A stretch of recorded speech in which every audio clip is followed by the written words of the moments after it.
आज का blog and तक जरूर देखना। गुरतेज का रिएक्शन और मेरी पुरानी फोटो देखकर मेरी हंसी नहीं रुक रही थी। गुड मॉर्निंग भाइयों और बहनों। आज सुबह आँख थोड़ी लेट खुली। जैसे ही टाइम देखा मेरी तो हवा ही निकल गई।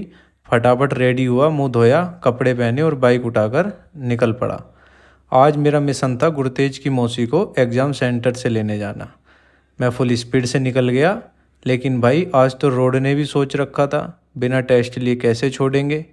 आज इतना ट्रैफिक मिला कि बाइक कम चल रही थी और मैं ज़्यादा ब्रेक दबा रहा था। वहाँ ऐसा लग रहा था जैसे फ्री का मेला लगा हुआ है। किसी तरह ट्रैफिक क्रॉस करके एग्जाम सेंटर पहुँच गया, बाइक साइड में लगाई और स्कूल के गेट के बाहर खड़ा होकर वेट करने लगा। गेट के बाहर इतने लोग खड़े थे कि लग रहा था एग्जाम स्टूडेंट ने दिया है और टेंशन सबके घर वालों को हो रही है। जैसे ही घर पहुंचा देखा गुरतेज और कुंज दोनों ट्रैक्टर लेकर फुल मस्ती में लगे हुए थे।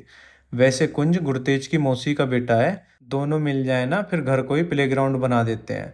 कभी ट्रैक्टर रेस चल रही थी, कभी एक दूसरे के रास्ते रोक रहे थे। लग रहा था असली ट्रैक्टर कंपटीशन चल रहा है। फिर अचानक गुरतेज ने ट्रैक्टर से कुंज को टोचन करके दिखाया।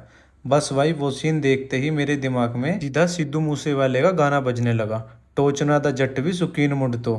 फिर भाई गुरतेज टोचन करने के बाद अपने हाथ ऊपर करके खड़ा हो गया और अपने सारे ट्रैक्टर इधर उधर फेंक दिए।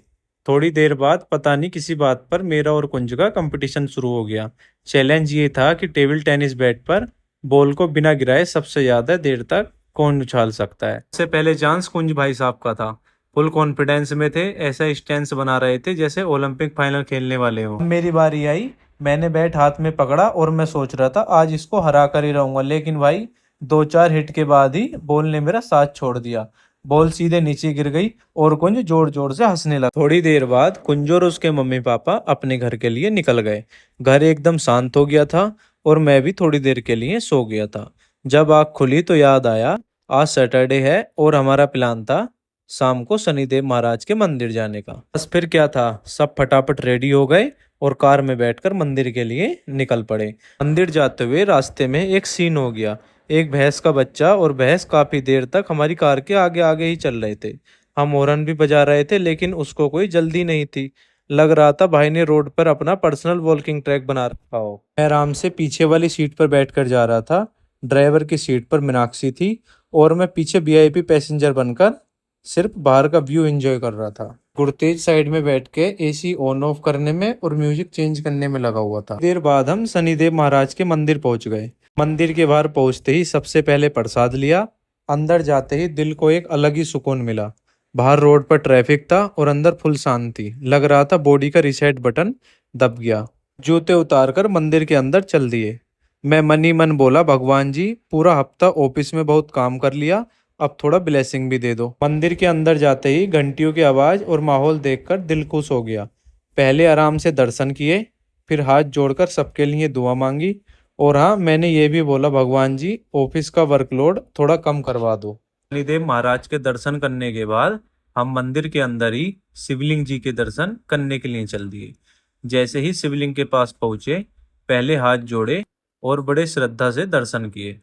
मैंने मन ही मन महादेव से प्रार्थना की कि भोलेनाथ बस सबको खुश रखना, फैमिली पर अपना आशीर्वाद बनाए रखना और ऑफिस का भी थोड़ा ध्यान रखना। दर्शन करने के बाद कुछ देर वहीं शांत खड़े रहे। मंदिर का माहौल इतना सुकून भरा था कि पूरे दिन की थकान ही गायब हो गई थी। प्रसाद लिया और महादेव के आशीर्वाद लेकर हम मंदिर से अगले हिस्से की तरफ बढ़ गए।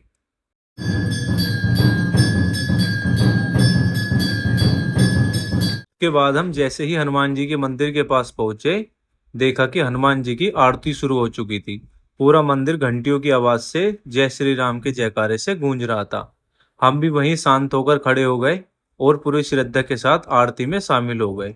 उस माहौल में एक अलग ही सुकून फील हो रहा था। मंदिर से बाहर निकले ही थे कि गुरतेज की नजर सीधा एक गन्ने के जूस वाले पर पड़ गई। बस भाई उसके बाद उसकी नजर मुझ पर नहीं, सिर्फ जूस मशीन पर थी। तेज ने अपना एक गिलास दूध पिया और उसके बाद हमने सोचा आज ताऊ जी के घर चलते हैं। वैसे भी ताऊ जी यहीं मुरादाबाद में ही रहते हैं। और हम कार में बैठे और हम ताऊ जी के घर की तरफ निकल पड़े। देर बाद हम ताऊ जी के घर पहुंच गए। घर के अंदर जाते ही मेरी नजर दीवार पर लगी एक फोटो फ्रेम पर पड़ी। ध्यान से देखा तो भाई वो मेरी ही बहुत साल पुरानी फोटो थी। मैं फोटो को देखकर सोचने लगा ये मैं हूँ या मेरा छोटा वर्जन। फोटो को देख के एक चीज देखा, भाई उस टाइम फिल्टर नहीं होता था, असली एचडी वर्जन यही था। ये फोटो देख के पुरानी यादें निकली, हंसी मजाक हुआ और टाइम का पता ही नहीं चला कब बात करते करते इतना टाइम हो गया। थोड़ी देर बाद फिर मैं भी अपने घर के लिए निकल पड़ा। बस दोस्तों, इसी के साथ आज का ब्लॉग यहीं खत्म होता है। अगर वीडियो पसंद आई हो तो लाइक शेयर सब्सक्राइब जरूर करें। मिलते हैं अगले ब्लॉग में, तब तक के लिए बाय बाय।